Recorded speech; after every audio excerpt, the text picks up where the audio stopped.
So now we will move on to the first module, like software testing introduction.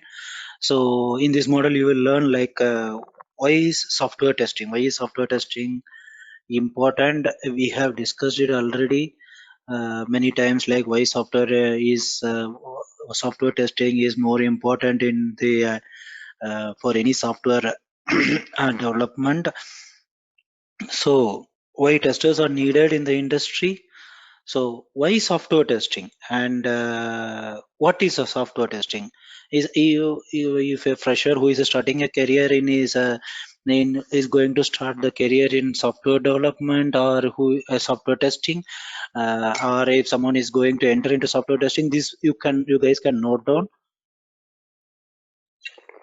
because it is a um, always asked interview question. Why software testing? So software testing, by definition, software testing is defined as the activity to check whether the actual result is matching the expected result. This is a very easy and plain definition of a software testing. So what is software testing? Software testing is defined as activity to check whether the actual result matches the expected result, to ensure that the software is defect free. So can you ensure that software is defect free 100%? We'll come to that. So this is a definition of software testing. So you can it and addition to that, software testing can also be used to identify errors, gaps, or missing requirement. So what is this missing requirements is a main question. So we will be seeing the other things like software development life cycle, requirement documents, and all. So first, to start any software development, the first thing will be the business process, business requirements. So in some companies they called as BRS, which is business requirement specification. Some people called it as SRS. If you already read little bit about software testing, you could have known about this SRS. This is software requirement specification, they call it as. So this BRS, SRS, there might be many missing requirements. Like for example, they will say like username should not accept special characters. This will be the one line in your business requirement document. Like username should not accept special characters, but username what and all should be accepted, it is not known. Username can accept numeric, username can accept alphabet, username can accept capital letters, or this will not may not, maybe or may not be mentioned in the business requirement document. So what the software tester does, this software tester does by his experience, yes, business username can accept numeric, username can accept uh, caps lock, or it depends, it all comes in the experience of a software tester on the product or from his previous experience, or it is not like experience. What I mean is like a real time software testing experience also. It can be experience of like you are creating a Gmail account, whether Gmail they are accepting special characters. Okay, anyway your business requirement is having special characters should not be accepted. Gmail may accept underscore or hyphen or anything or dot, but our requirement is it should not accept any special characters, so underscore and everything is eliminated or omitted there itself. But it can accept numbers or anything, can comes under your experience of your own experience from different creating username, etc. So this is this is what it is called as missing requirement. So this missing requirement also, yeah, software tester can find out, which is this all are actually contrary to the actual what is software requirement is. But this also you can find out. So in other words, what a software tester's role is, like he has to think himself as a product owner, like he owns that product, it is his product and it has to go defect free, and his customers should be satisfied with the product. Its customer should not face any difficulty while accessing or while using the application. That is his main motive should be. It is not it should not be, the motive should not be like you should satisfy your product manager or your project manager. You should make his your test manager or your developers should be happy, you should not hurt. This all should not be his motive. His motive should be like he should be behave as a product owner, and he has to test the product.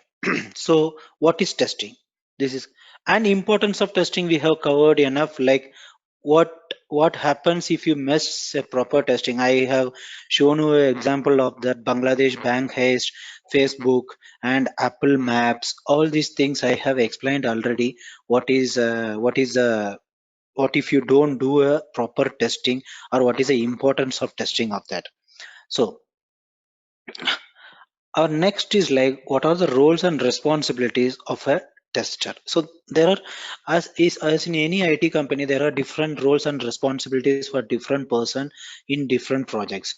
Like even in development they have different role, like a software developer, senior software developer, manager, lead, etc, etc. So similarly there are roles and responsibilities of a tester. So we can see that. Okay, before coming to that, we have one more thing. In importance of testing, we have one more thing like, okay, this we can cover it later. So what are roles and responsibilities of a tester? These are the roles and responsibilities of a tester. If he is a test manager or a lead, if he is a test manager, he is a responsible. See, if you are working with a customer, the first question from the customer who is like, who is responsible for the product to get delivered? For example, who is responsible for the development? So overall there will be a project manager. So there under project manager there will be a test manager, and there will be a development lead, etc, etc. So so a test manager or a test lead is responsible for the delivering the product defect free.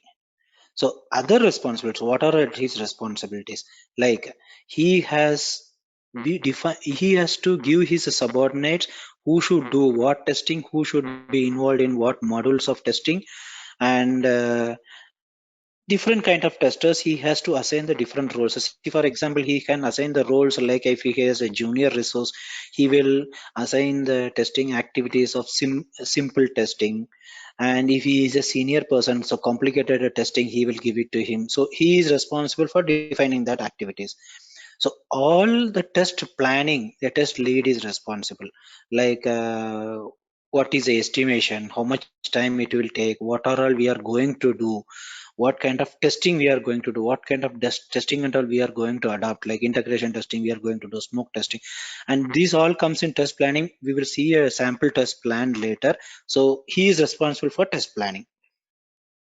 And the test lead's important role is like he has to check if the team has all the necessary resources to execute the testing activities. Like, see, what are all these resources? Like if a testing team is there, what resources they might need, like for them application is deployed in the testing environment properly. There are no deployment issues, and some places the tester itself does the deployment, and if the deployment is proper he has to check. And if your tester is writing the test cases in Excel, where that Excel is available for all the testers, so if they have any problem in the system, so all these necessary resources has to be identified by the test lead, and he has to fix all the resources, whether whether the testers are having access to the application, whether the testers are able to log in into the application. These uh, all the resources related things a test lead has to take the responsibility.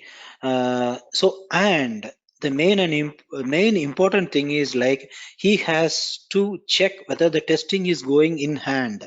Like you see, for example, there are 7 to 8 testers. For example, you have 10 testers. Two people will be checking a different model. Two other people will be checking a different model. So there will be five different people will be checking different five different teams will be checking different models. So you have the test leads responsibility is like all are in sync, all are testing properly. All the testing is going in hand. So for example, the two people are testing module 1, there might be some effect of what these people are testing.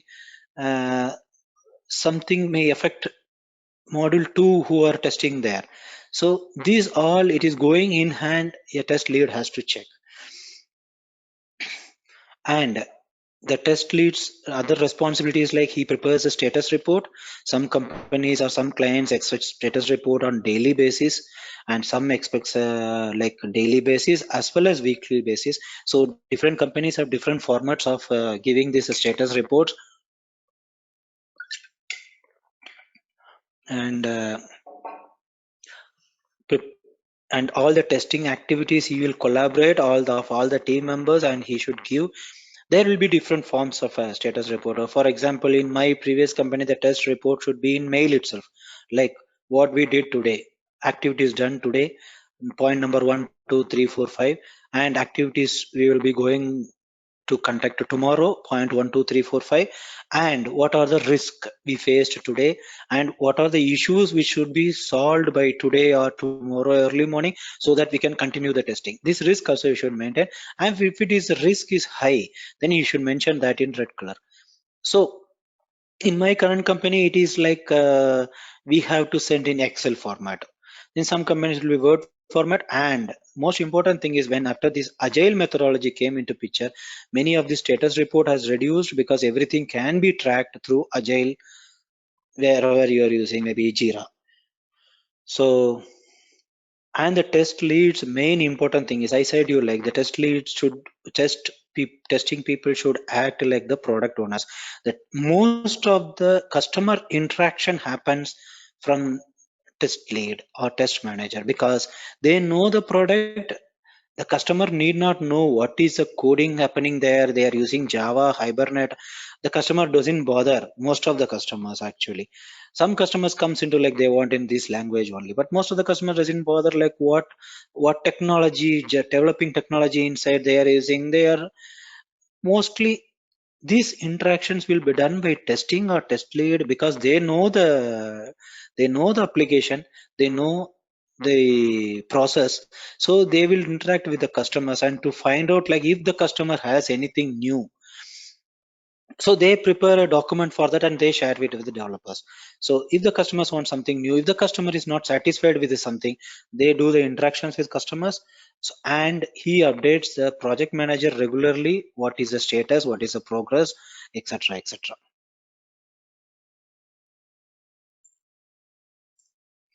And test engineers, QA engineers, which are like we cannot call it as low level, they are the high level, they are the actual testers. So what the actual testers should do is, they should read all the documents and understand what is to be tested. See, this is very vulnerable in the in the IT industry, like many of them doesn't read the business requirement document, all the documents related to business properly. They assume many things and they do. The business requirement documents are very different from each project.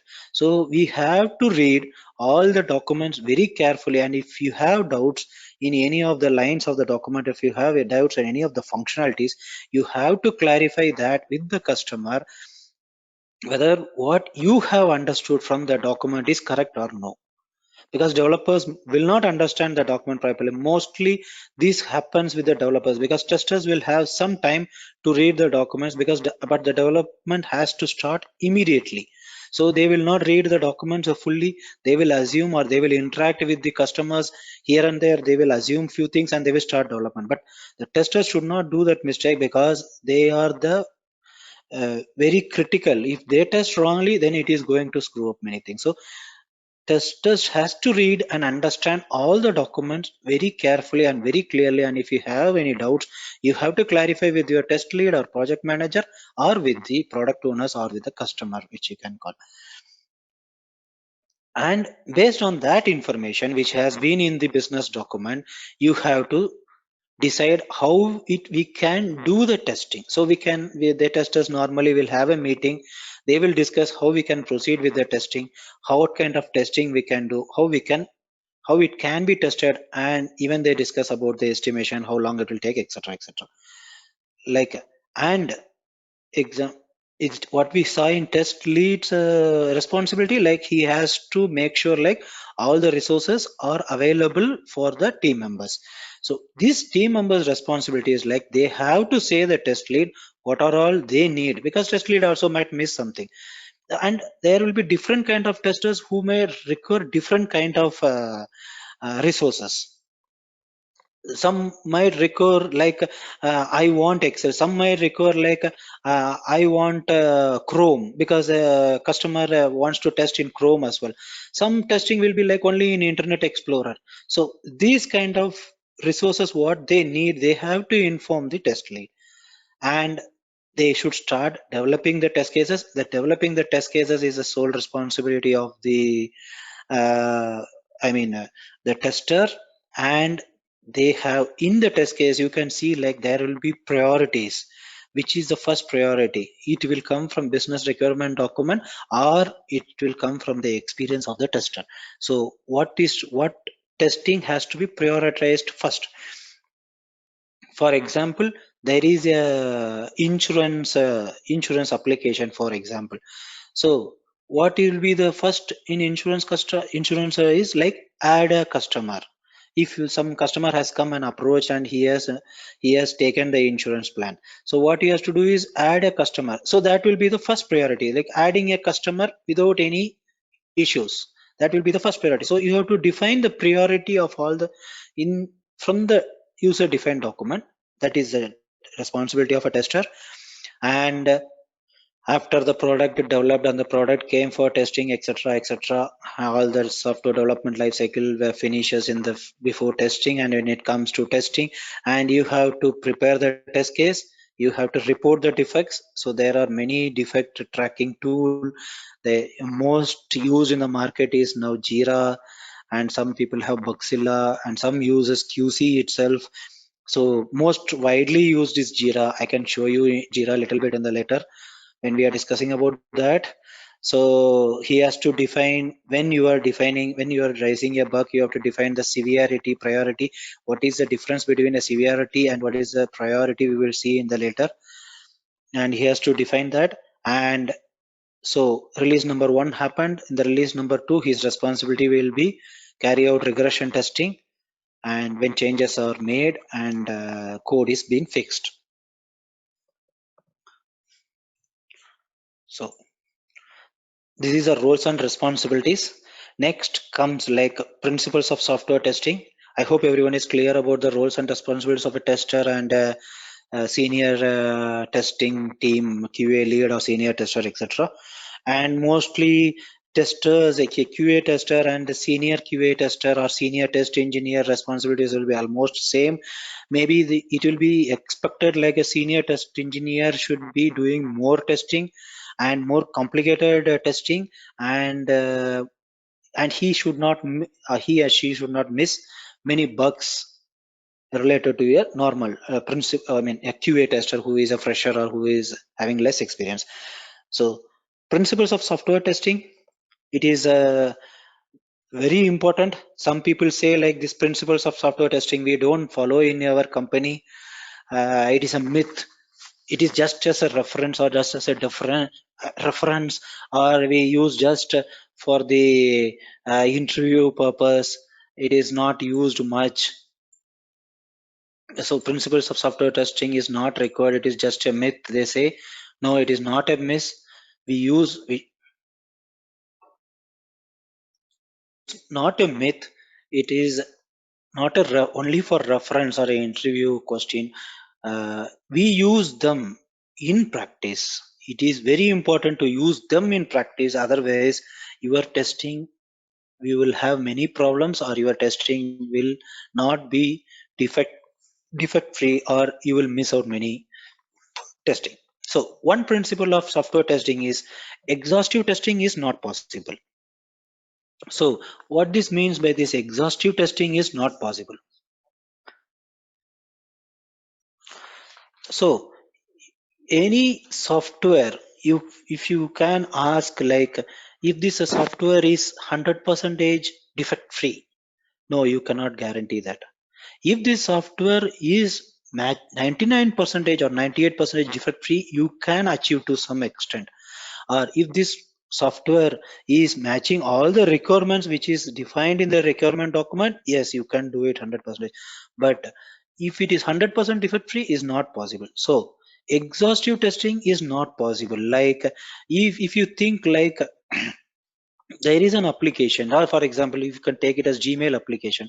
You think like Gmail application, I have written 1,000 test cases and I have done covered 100 percentage testing in that. I have, there is no much testing to do in that.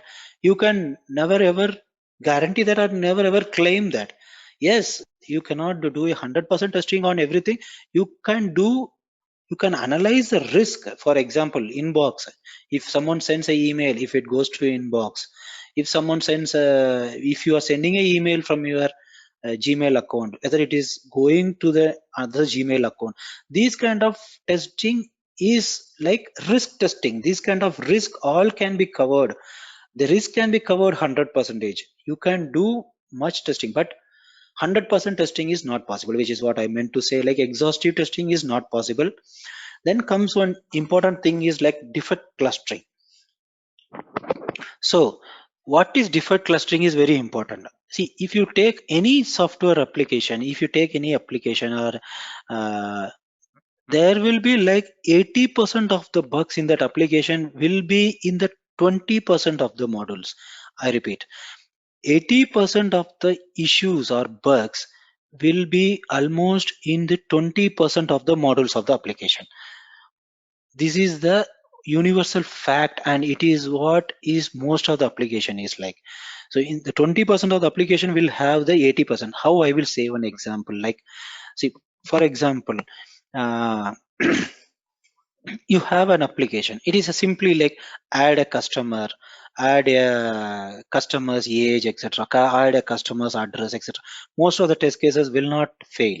So, and if it is an e-commerce website, if a customer is buying a product, so if your customer is buying 10 products, then he deleted 2 products from his cart, then he is buying 3 more products. So you are doing the calculation, you are doing the billing.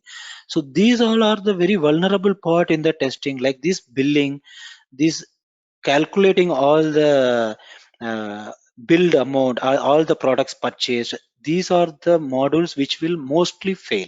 These are the modules will have almost 80% of the issues other compared to the add a customer, adding a customer and entering the customer's address, entering the customer's age. These things will have very less issues because everyone will develop it very nicely. So issues will be like billing for the customer and delivery charges are free or no for this much amount, whether the product all are added in carts, when you are, what is the expected delivery date. These are the very bad. This will cover only the 20% of the models. The others will be all like, if you take Amazon as an example, the others are like you are adding a product into Amazon, you are updating how many, who are the sellers. These all will not fail most of the times. The most of the things will fail in the other things. So many many applications in, I have seen in my real time experience also, most of the failures will happen in the 20% of the models. So a experienced tester or a domain expert or a experienced domain expert tester will should identify this 20% of the modules. It comes from the experience itself. That is what you are seeing the product, or when you are working in the product for a very long time, you will come to know like where this product will always fail, where this project, whether this application will always fail. It will be in only in the certain areas where it will be always failing. So we have to identify that 20% of the models by the experience, and we have to do exhaustive testing for that 20%. You have to do more testing for that and concentrate more on that 20 percentage, so that you don't miss any issues, you don't miss any bugs. So that is called defect clustering. You are clustering the defect at one place. Like then the 20% model, in the 20% model only there is cluster of defects, so it is called defect clustering. The other important concept of testing is, principle of testing is pesticides paradox. So Now you can relate with the real time how this pesticide, because people say like it is a myth, these principles are just for reference. Now you can relate this pesticide paradox, you can relate with the real time what is this. So this pesticide paradox is like, see for example, you are having a farm, you are growing something, grapes or something. So there is obviously there will be pesticides in your farm. So insects or pesticide, there will be insects which will be killing the farm or killing the grapes or whatever you are cultivating. Then there will be insects or worms which will be destroying the farm. So what you do, you will do is you apply the pesticides. Okay, first time when you are applying the pesticides, the insects will all kill, you are fine, you will do a good crop, etc, etc. But when you are repetitively using the same pesticides, see that is what, when they are doing farming, they will not use the same pesticide two times. First time when they have used the pesticides, they will not repeat the pesticide second time, they will use a different pesticide second time. So when you are repeating the same pesticide to eradicate these insects, so over the time the insects will develop its own resistance to the pesticides. So the insects will not get died because of these pesticides, because it will develop the resistance, it can accommodate the pesticides, it will start eating. There's some people, farmers say like it will start eating the pesticides only and it will grow. So this how it applies to software testing. So there is application, you are applying a same set of testing, repetitive test, you are applying the same, you can note down this, you are applying the same set of repetitive test, then the method will become useless for discovering defects. So same test of testing, you are again, see for example, there is a username password, you are giving 15 characters, which is not, the username should accept only 15 characters, you are giving more than 15 characters, 16 characters, it's a negative testing. You are doing more than 16 characters, the username will not accept, it will fail.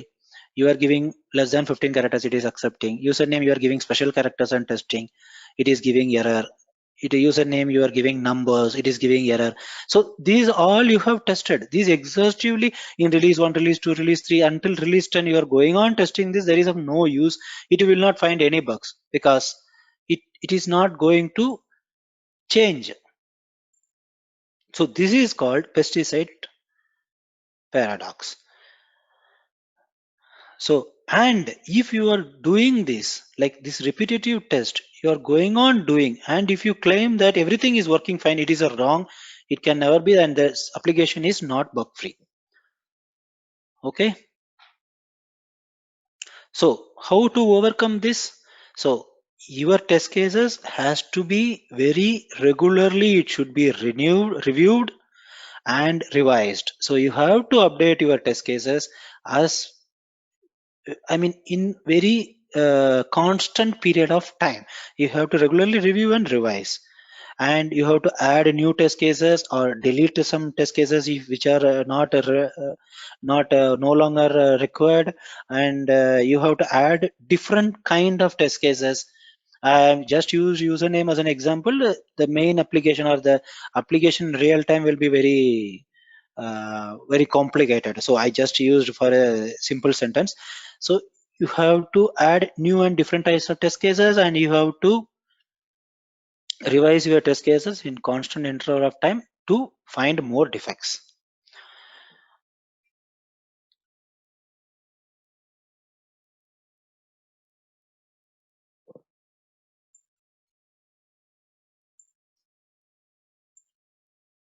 This conference will now be recorded.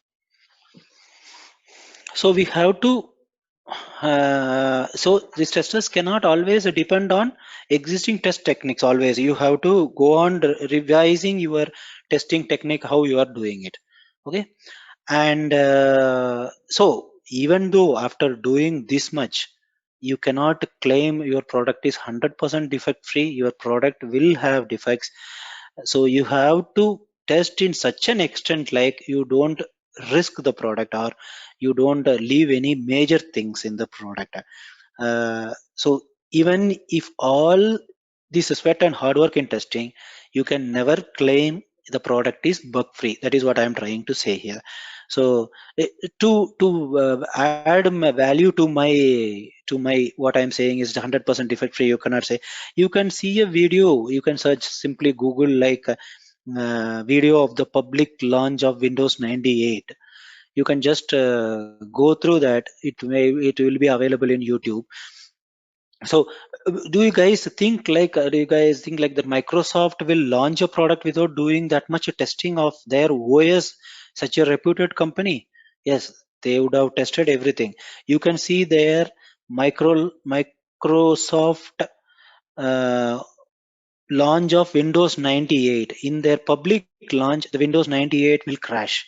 That is such a, you can imagine the uh, vulnerability of the testing. It is such a shame for such a big company that their public product launch Windows 98 got crashed. You can check this in Google.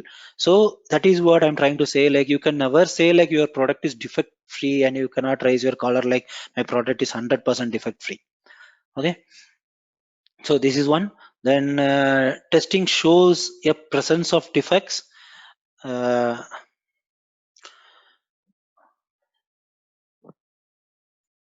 so it is all the repetition of my same points. Like it is not a proof of correctness, testing is.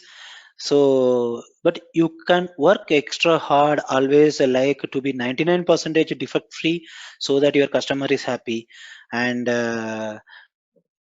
so this uh, like, in other words, how you say is testing will always tell you like there are presence of defects in the application. You should clearly watch the sentence. Testing will say always like presence of defects, like you will raise any bug, it will say like there are bugs present in the application. So there is a bug present in the application, but testing cannot claim about the absence of defects. It is a repetition of my old sentences, but in a different way. Like, testing always talks about the presence of defects. There is a defect present in this application. How you are ensuring that there is defect present in the application? Because you are raising bugs or issues in the bug tracking tool. So there are defects present in the application, but by raising like these defects are present in the defect tracking tool, that these defects are present, you can never claim like there is issues absent after you complete your testing. Okay. So but you have to work hard to be 99% bug free. That is what I try to say. So absence of error, it is the same like what I was saying, like it cannot be 100% bug free. And you can still manage to get a 99% bug free, uh, which is still so absence of.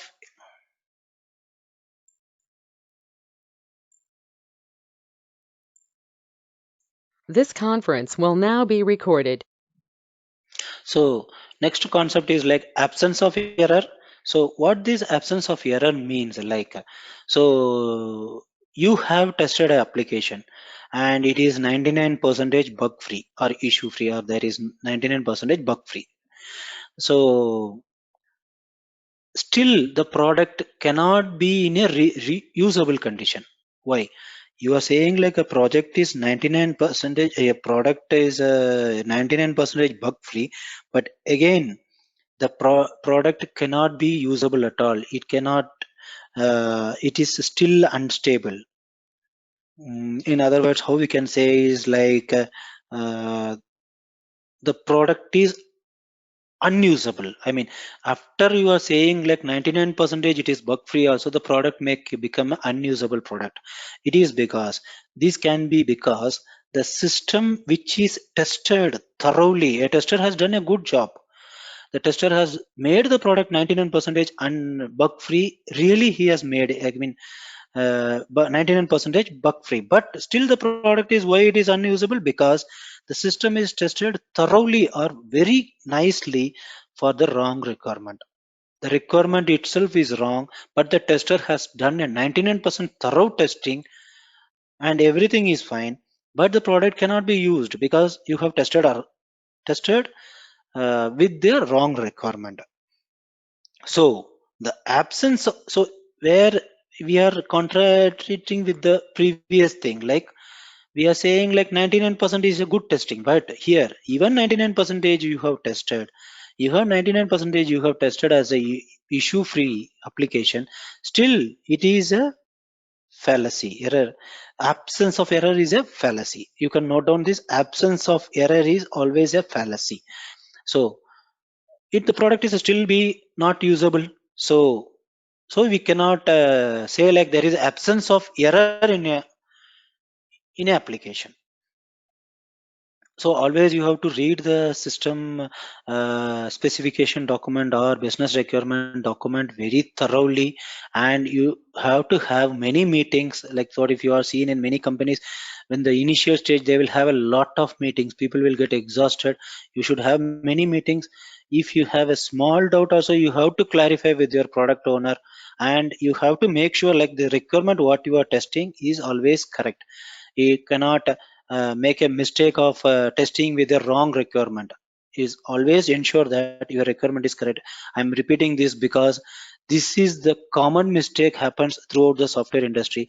People read the requirement wrongly and they develop their wrong project, I mean wrong model or wrong product, and the tester also will complete the testing very nicely, and the product will get released and it will not be usable. So we should be very careful with that. So we should always ensure that the users needs and requirements are being fulfilled in very less span of time. Like you have developed one model, you can give a demo. So normally they have in software development a life cycle or agile as well. Even each sprint they will have a demo. So they will give a demo and then and there they will correct the product. These are the lessons which they have learned from previously failures, and now they are making like after a small model is developed they will give a demo, the product owner will see, the customer will see, and then and there they will say like there is some problem in this and they will correct it. So these are all the lessons they have learned and they have corrected now.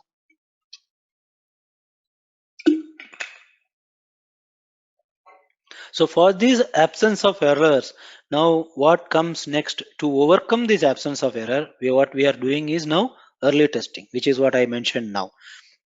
So now what we are doing is like in agile methodologies and all, like if one module is completed development, then immediately the testing will go parallelly with that module's development. So the testers see in the traditional way in SDLC and all, if you say like now we will come to the chapter again in the next chapter is that I believe. So SDLC and all, like once the development is over, then the testing will take over for the testing. So that is what I mentioned. When you do that, you miss it. You when the development is over, even the testers find some critical. It is a huge cost involved. So now early testing is involved. Early people start testing once the development only is in progress, so that the defects are identified before itself, or there is a change in requirement. It is been identified in first case and it is been rectified then and there.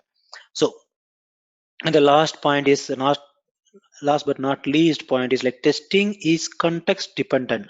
So what is this mean by context dependent is like, so there are the different kind of application has to be tested in a different way. See, for example, an e-commerce application cannot be tested how a banking application has been tested. A banking application has many security testing. Like there are many security issues. We have to test all the securities, like whether you are entering invalid username for more than 3 times, it should get blocked. When you are transferring money, you are transferring to the correct person, whether the transfer is happening properly. When you are transferring 10,000, the money should not go credited like 1 lakh. So these all are very much security aspect in the banking application. The same is not applicable for a e-commerce.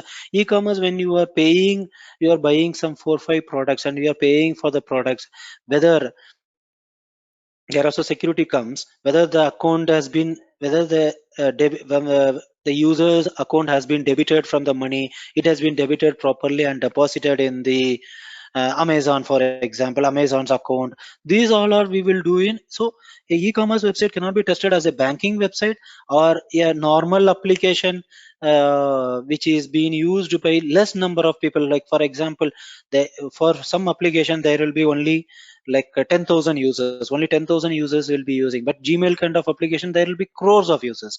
So this you have an application which you are developing where only 10,000 users, you know that there will be only 10,000 users will be using this application, cannot be tested in the same way like how Gmail is being tested, which is for 1 crore users. It is, first of all, it is a time waste and it is also cost effective. You should be able to spend a lot of money for verifying this 10,000 user application for crores of users. Like Gmail will be using crores of users, you will be wasting a lot of money for these users because you know like only 10,000 users will be using this application. So testing is always context dependent.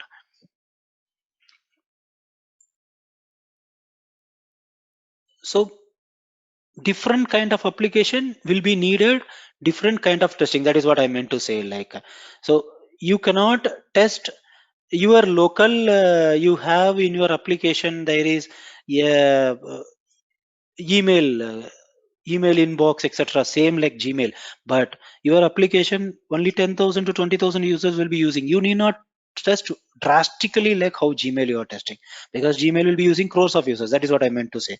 So different kind of application will have different kind of testing.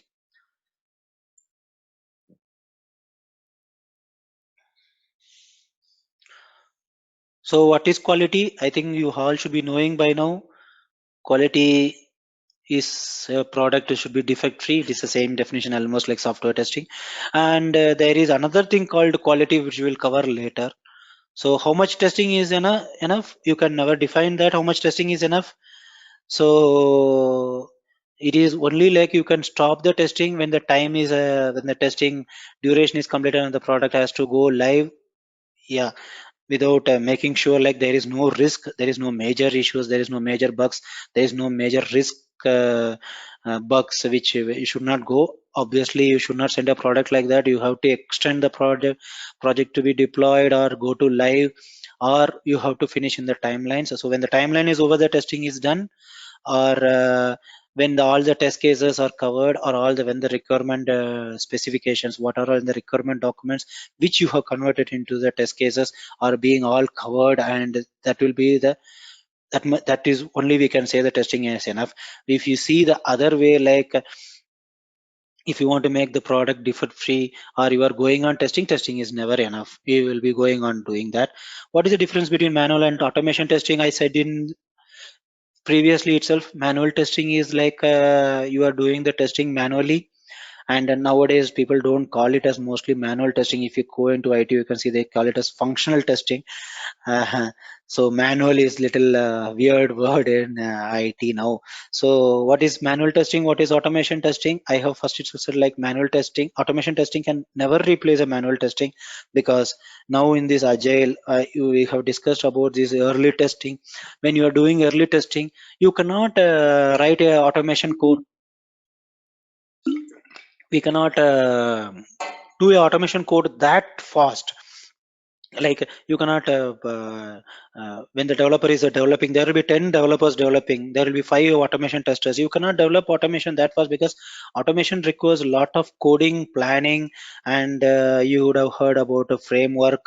They have to develop framework and they have to develop methods, etc., etc. So manual automation testing can never replace manual testing.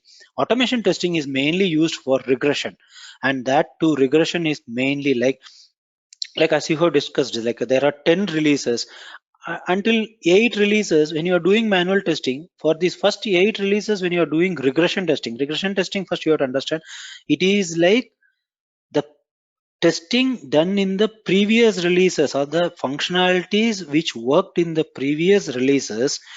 I will tell in very simple words. So there are release 1 2 3 until 10. So you have released until 9. 10th is the current release. So until 9 you would have done testing. So we have to make sure like until 9 there are some functionalities developed, there are some modules developed. These modules has gone to release also. until 9, what are all release has been done, it is working fine or no, we have to test in release 10 as well.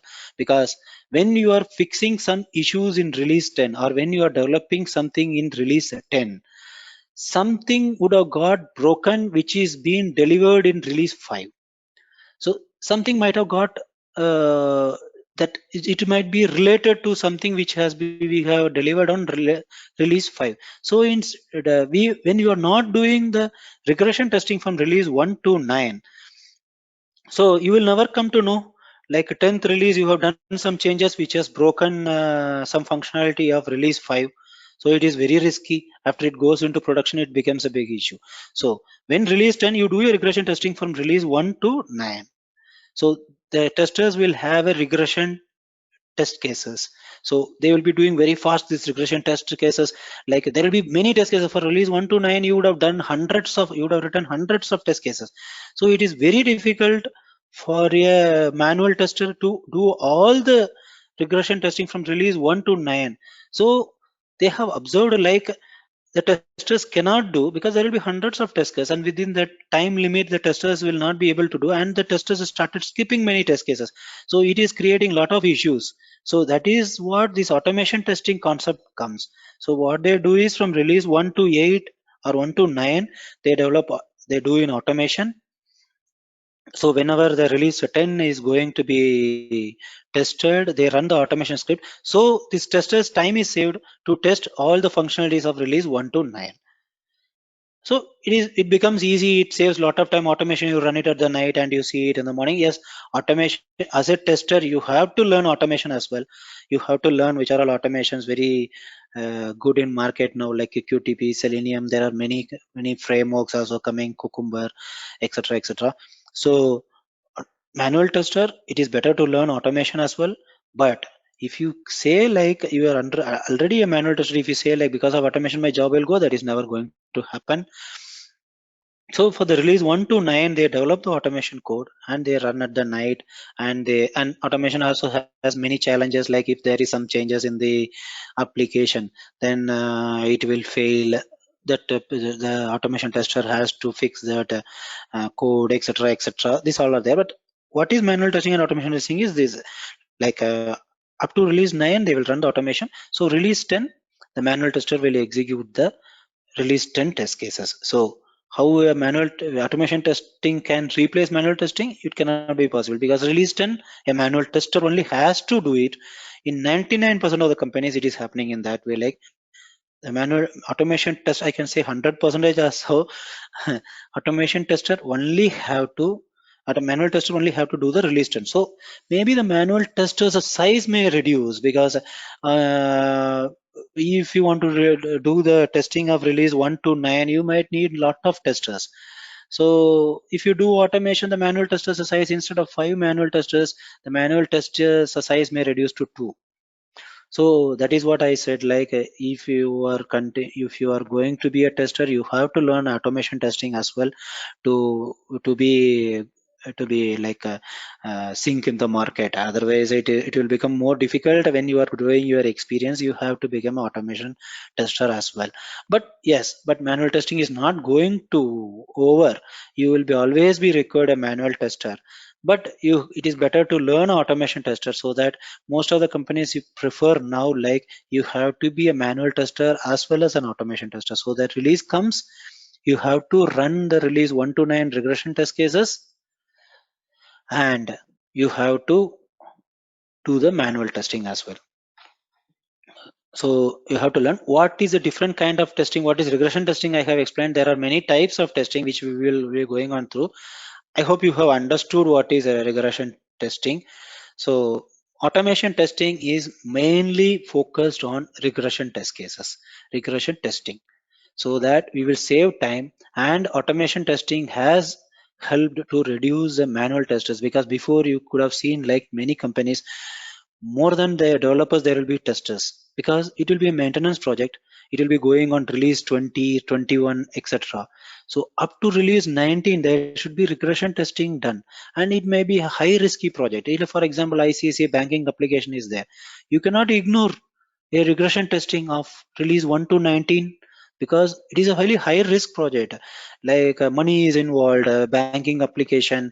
If you does some mistake, some customer's account you transferred money wrongly, it might be the fifth release, because that will be the basic of a banking application. The fifth release, they might have done the IMPS transfer or NEFT transfer testing. In 20th release, you might be doing small changes in IMPS transfer. Before it was happening in 2 hours, now you are making it as immediate. So this is a change. But in fifth release, you have already developed IMPS functionality and NEFT functionality. Now in 20th release, you are changing like IMPS functionality from 2 hours transfer to no time transfer or 1 minute transfer, and NEFT from 4 hours to 2 hours. So you are doing this development in the 20th release, and something you missed out, which is in fifth release, it will be a huge problem. So that functionality will get affected, of course, in the 20th release. So fifth release also you have to do regression testing. So it is highly impossible, like a tester has to do from release 1 to 19 full regression. So they were having huge number of resources, like there will be huge number of manual testers going on doing this regression testing. So this automation testing is helpful in those kind of things. Like so I suggest like you guys have to learn automation testing as well. So that will be very much useful in the 1 to 19th. Okay, I hope you all understood like what is the software testing, what is importance of testing, what is the principles of testing, and how much testing, what is testing, and a little bit we touched on regression testing. I think we have covered regression testing in this, and what is quality and what is software testing.